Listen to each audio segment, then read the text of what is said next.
I'm overall really excited about this video because I put a lot of time and effort into this in weeks and days on end. The final document came out to be about 5 pages and a little bit of space, so like the beginning of 6, and it tacked on about 2,000 words worth of notes, which I do have to open before we start with this video. Yay! What we'll be doing is divulging and taking in a necessarily deep and thorough deep dive into Troy Bolton's alleged bisexuality. I'm saying alleged because I don't want anyone coming for my throat in the comments saying that I am smearing the gay agenda across children's media. That's already been done, aka confirmed by an openly gay man known as Kenny Ortega, who directed this film franchise. Yes, the film franchise that you love and adore and enjoy, that you've loved as a child, that you love as an adult, was directed and created by a gay man. I rest my case. It's already been done. I'm just opening this case back up. I don't want to think of this as like a joke video, but for me this is just a bit of lighthearted fun, because while it is obvious that Ryan is the gay character in these movies and Chad has his bi-awakening, the one I kind of wanted to focus on was Troy. People have touched on it. People like Alex from the channel Are They Gay, and this one Irish YouTuber lady that I will probably insert a picture of because I do not remember her channel name, unfortunately. But they've touched upon those. I will probably reining it back into Troy for the most part, and as I move on to High School Musical 2 and 3, there will be some Chad pit stops along the way as he projects onto him quite harshly, and we'll be doing some thinking along those lines too. So yeah, sit back, relax, and watch me make a fool of myself with whoever knows how long. But there is construction going on outside of my house, and funny enough, it's not my mom who's at the head of this project. It's my neighbors. We move. I know also, just a forewarning, I believe I'm going to be reading off most of my notes because it also kind of contains most of my script, and I did not memorize this at all. But let me set the scene. Starting with High School Musical, it's winter break, and Troy's in the mountains at a New Year's Eve party with his parents, and he's seen playing basketball with his dad. In parentheses, I say, for a second I thought mentioning the intro scene wasn't going to be important, but boy, was I wrong. Everything actually hinges on that intro scene. Stick with me. Fast forward, we go to the karaoke happening in the teen party downstairs. They sing the start of something new, and I highlight this as my first song into the world of Troy discovering his bisexuality. Singing at the lodge and essentially poking around at his sexuality for the first time ever because he's never really had the chance to do it. So what prompts him to think of this? Possibly him denying to sing karaoke and then being urged to go on stage and then end up liking it, making him think about it a little bit more, thus opening a new door for him and then leading to a number of breakdowns as we see as the movies go on. Considers this the most fun he's ever had while he's on vacation. That is true, that is canon. I do not remember the timestamp, but I'll probably find a clip of him saying it just so you know, singing with you was the most fun I've had on this entire vacation. Fast forward again, school is back up. It's the first day after winter break, I want to say. The winter musical is happening. It's to go. Sign-up sheets are out in the hallway onto the bulletin boards. Troy's not really all that interested in doing it, but he ends up in detention because he has his phone out, which leads to other people going to detention because they had their phones out. So that happens. Troy is walking down the hall with Gabriella.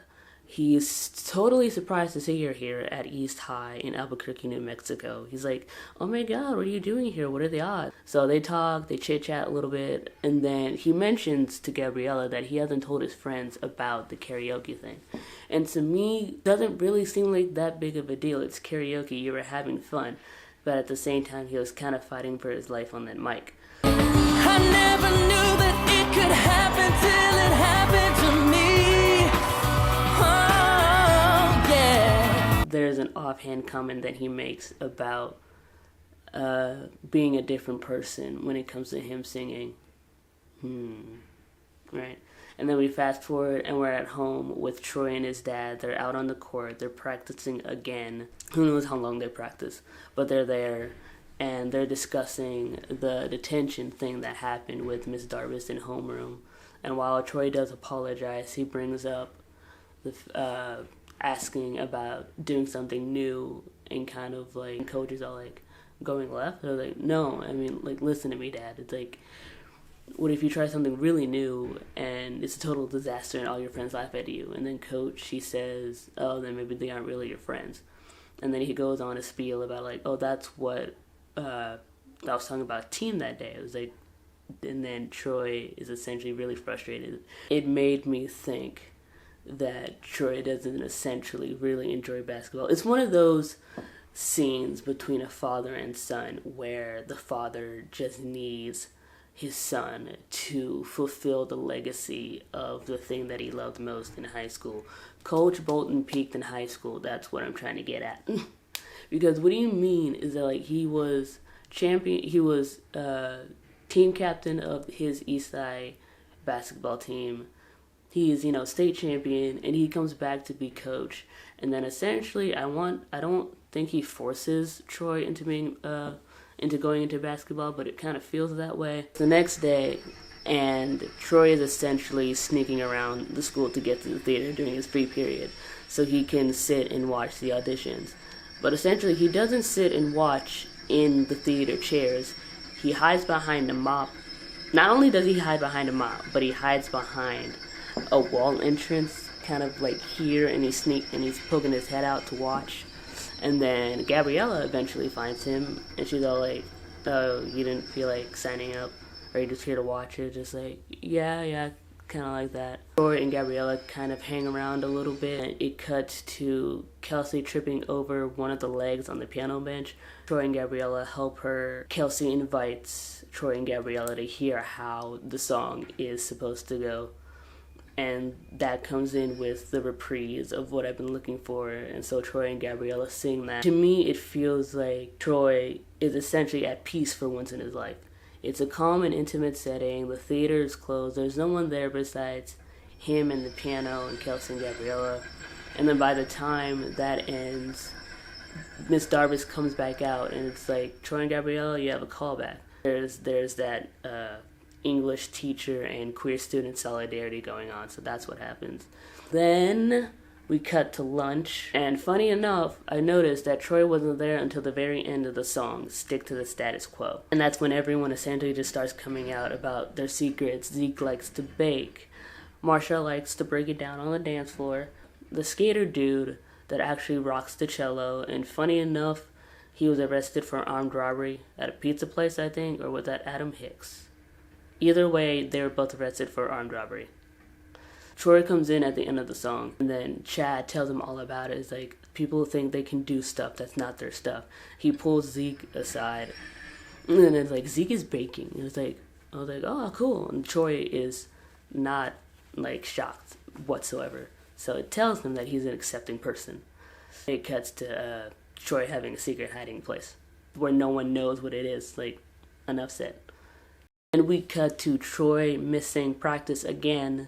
Coach is disappointed, and notice how I say coach and not Troy's dad, because he's in coach mode almost 90% of the time. That's all he talks about with his son, which saddens me. Coach thinks to bring up like, oh, Gabriella is just some girl who's distracting you from the championship that's going to be happening in about a week or so. The thing that surprises me, is that Troy is all like, don't you think that I could be both, aka the singing guy and the basketball guy? There's a repeating motif about how Troy doesn't want to be labeled, but at this point in time, he's making an effort to label himself as both the basketball guy and the singing guy to make a point to his dad. It's like, I'm more than just this one person. I probably like more than one gender, one sexuality, that kind of thing.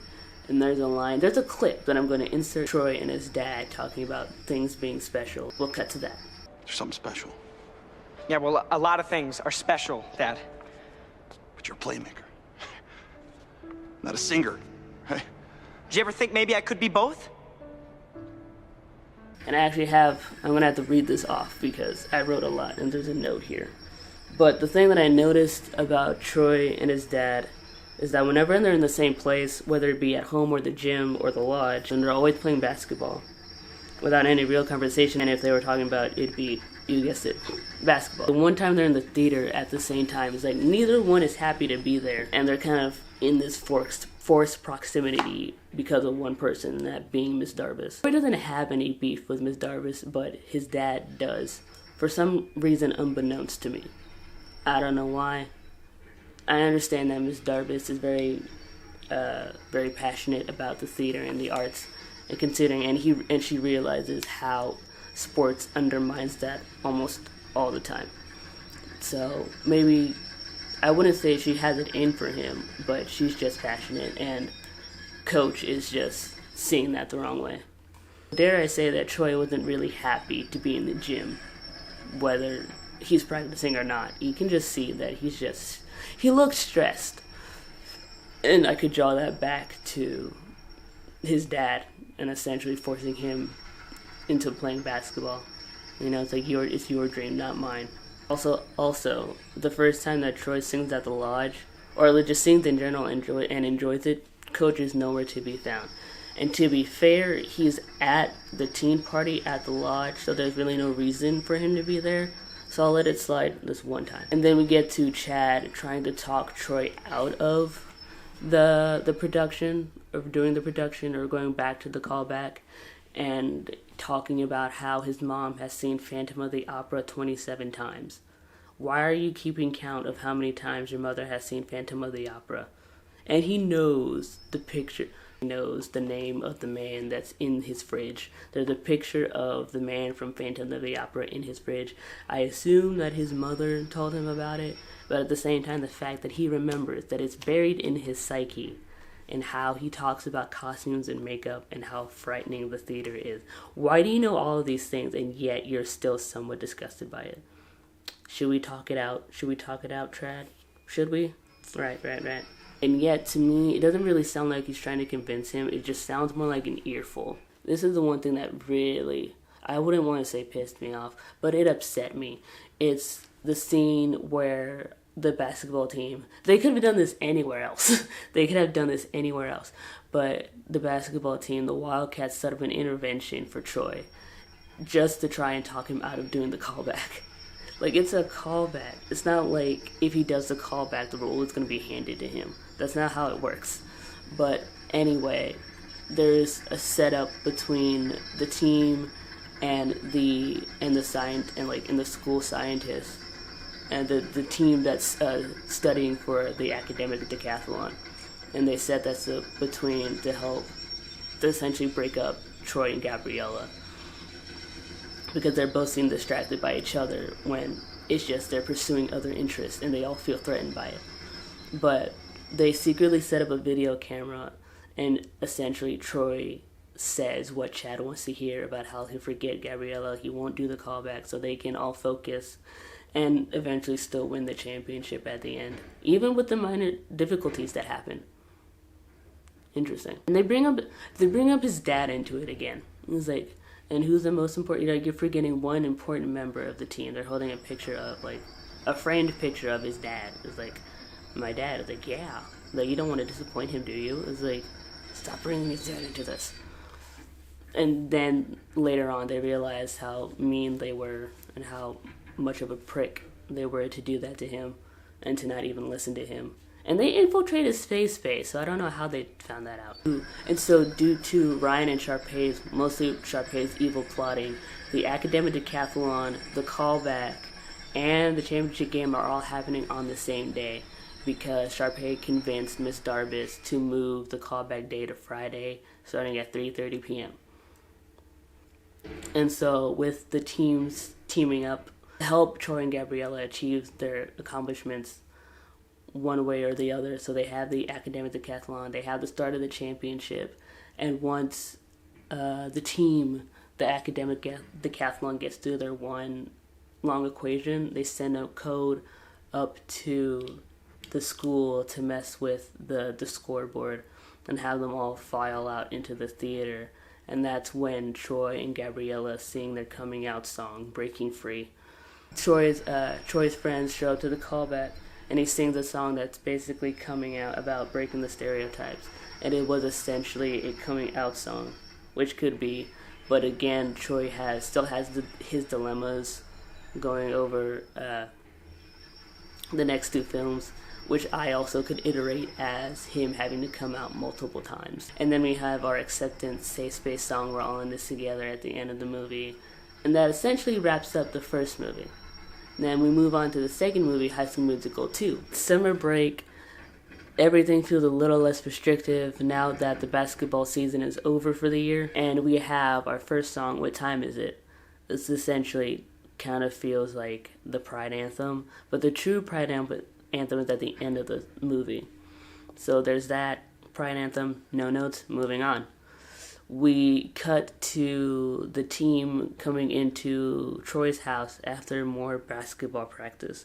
And remember the thing that I said about how whenever Troy and his dad are I was going to say involved, and that sounded so weird, but whenever they're essentially in the same room, there's a hoop involved.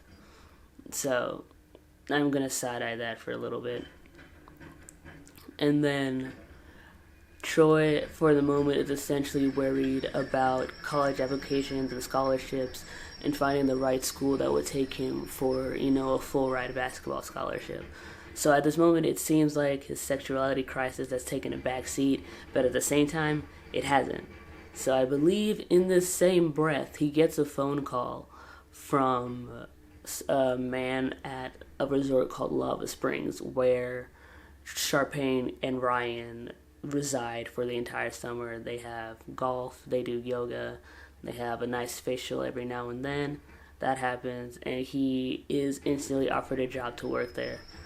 And it's like, okay, great.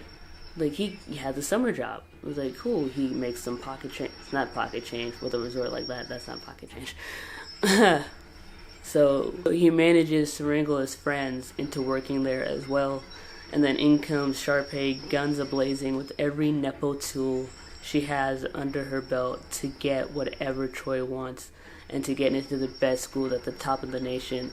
Not necessarily to really watch him succeed, but to see if that will get him to break up with Gabriella and get with her, because she's going out of her way. She's going out of her way to do all this to get Troy into the top spots, but not really anything coming in from like pure of heart. She's doing it with her own motivations. And so him getting his friends to work there isn't really important information, but at the same time, it's a bit of a conduit to get, the movie not really the movie rolling, but to get his crisis back up and running. So a lot of stuff happens, and how do I explain this? So High School Musical 2 and High School Musical 3, for the most part, as I've seen, and then as I was taking notes, didn't really have that much of Troy's crisis going on. It wasn't really a lot of background stuff, but it was them on summer break having the time of their lives. A lot of stuff in between happens. The show sort of gets canceled, or I think that happens after. But the staff baseball game happens, and this is our second Chad pit stop. Chad is there because, of course, sports. Go Sports.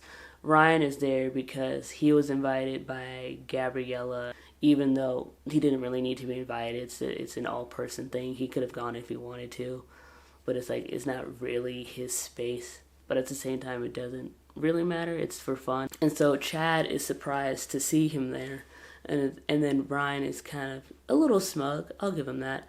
It's like, don't you think dancing takes some game or something? And then, they kind of laugh it off. It's like, okay, dancing. Like, So to have a little baseball game, but then, it's also layered with a lot of bisexual metaphors about how you bat for the other team, or how, Ryan being the pitcher, or how, they're moving from base to base as the game goes on and everything. But I think the thing that gets most people is how, when they say how they find it funny how they're breaking into song and dance about a song saying that he doesn't dance. It's that to them, they're still continuing the conversation. However, to us, they're breaking into song. So, because if they were aware that they were breaking into song and dance and singing about a song about how they don't dance, it'd essentially be breaking what we call the fourth wall, which happens a lot if you've seen shows like The Office and everything. And also High School Musical, the musical, the series, that happens a lot too. because it takes on a mockumentary feel like Glee sometimes. But yes, so the game happens. Chad is essentially probably has the awakening for the first time, and which leaves him to project a lot more onto Troy as the summer goes on. What else? And so but they also switch clothes at the end of the game, which I read in a YouTube comment on Alex's video about how Chad and Ryan might be gay, and said that they say switching uniforms at the end of the game was a way of showing respect. But there's also, again, subtext there. So that leads into Troy essentially leaning into this more lavish lifestyle as he gets more comfortable with working at the Springs and getting all these advances from Sharpay and the manager. He has these nice shirt and pants and some very new Italian leather golf shoes that everyone picks on. And I don't want to say it's like key to the movie, but it's the one thing that everyone, like I said, picks on when they realize that Troy is kind of advancing. I don't think at this point they've picked up on his essentially crescendoing bisexuality crisis, but they realize that he may be performing a bit of a straighter lifestyle. And then Chad comes rolling in again, projecting as hard as ever, and he's probably still shaken up from his awakening at the baseball game. So there's that. And then it leads into the song Bet On It, which I believe is christened with so many references about being confused. Oh, there's a jab. I wrote that down. I remember about how there's some sort of jab in that speech that Chad gives him about being confused and about wearing his new Italian golf shoes. And maybe sort of an experimenting jab in there somewhere. That how like being bisexual is a phase. It's not. But that leads into the song Bet On It. And then the lyrics that stood out to me the most were everybody's always talking at me, everybody's trying to get in my head. I don't want to listen to my own heart beating. I want to count on myself. I need to count on myself instead. And then there's also, how will I know if there's a path worth taking, and should I question every move I make? And it sounds like he has to overthink and second guess every move, which adds to the confusion, which adds to essentially the problematic essence of his crisis. And then you have almost the entire bridge, and so once Troy realizes his wrongdoing, because he's not really doing anything wrong from my understanding. He's accepting the help that Sharpay is giving him. It's like, sure, is it a one-way ticket? Could be, but at the same time, he's accepting the help. This is what you do. It's like you schmooze, you talk to people. This is how essentially you kind of make your way up the ladder. And maybe it's because of the fact that it doesn't really include the rest of the team, and that's why Chad is possibly somewhat jealous. I could make it a race thing, I really could, but for the sake of this video, I'm not going to. So Troy comes back, he apologizes to Chad for how he's treated him while he was, on the up and up. And then Troy gives back the clothes to Sharpay and, the key to everything. And essentially he gives back the shoes, which kind of reads to me that he's not really into the straight, rich lifestyle. The rich lifestyle, and you can read it as straight in parentheses. And so that kind of reaffirms his bisexuality in some way. And then the talent show happens, and then there's the actual Pride anthem, which is Every Day. And the one lyric that stands out to me, no, there are actually two lyrics. Gonna use our voices to scream out loud, and together we will celebrate every day. Then after all that turmoil is done, they celebrate again with probably another Pride anthem, which is All for One. and they saying like now that all the hard work is done. Because for most people, coming out is really a tough experience because not a lot of people have that safety net of having an accepting family. Some people don't have that safety net, so it's a lot of hard work.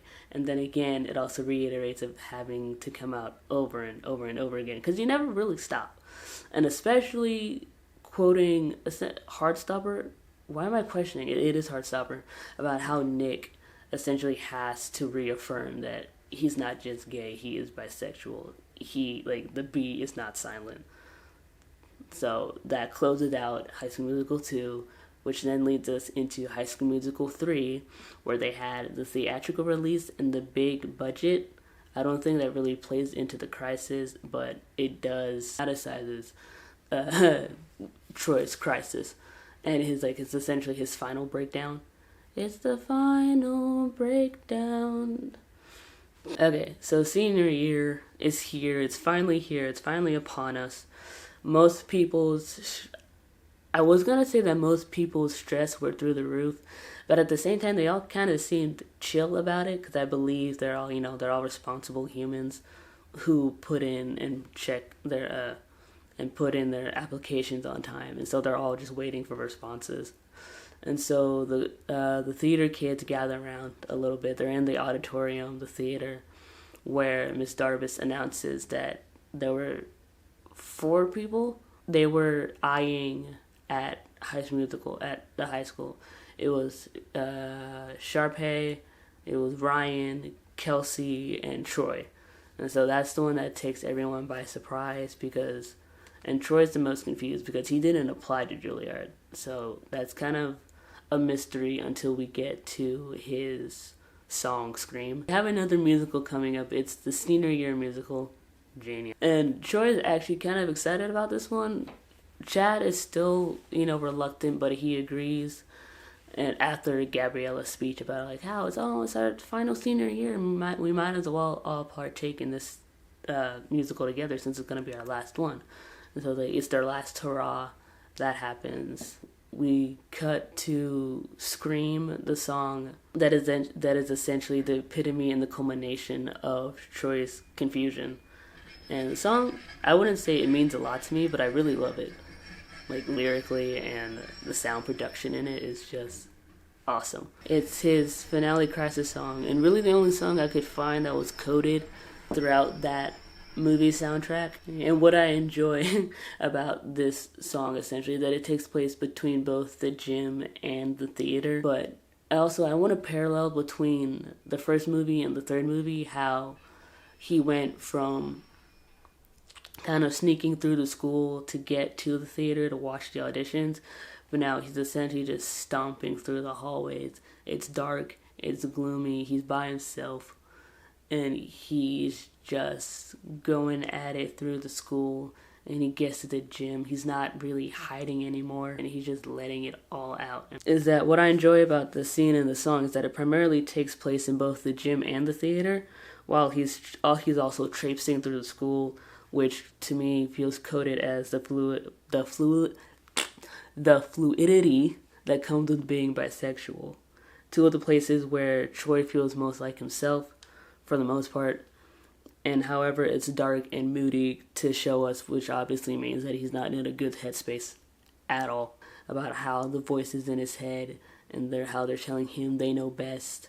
They've got him on the edge. They're pushing and pushing and pushing. He knows that they've got a plan, but the ball's in his hands. I can make a joke, but now's not the time. And by the end of the song, Miss Darbus is sitting there in the theater. She realizes how, he must be struggling. And she admits that she had entered an application into Juilliard under his name. And she also apologizes, hey, if I stepped over a line, I'm sorry. There's that teacher and queer student solidarity happening again. And so there's the musical graduation scene. We just essentially come full circle. Troy's mom and dad are in the crowd, and Miss Darbus calls him to the front to not necessarily force him to out himself, metaphorically speaking, but to, nudge him in the right direction.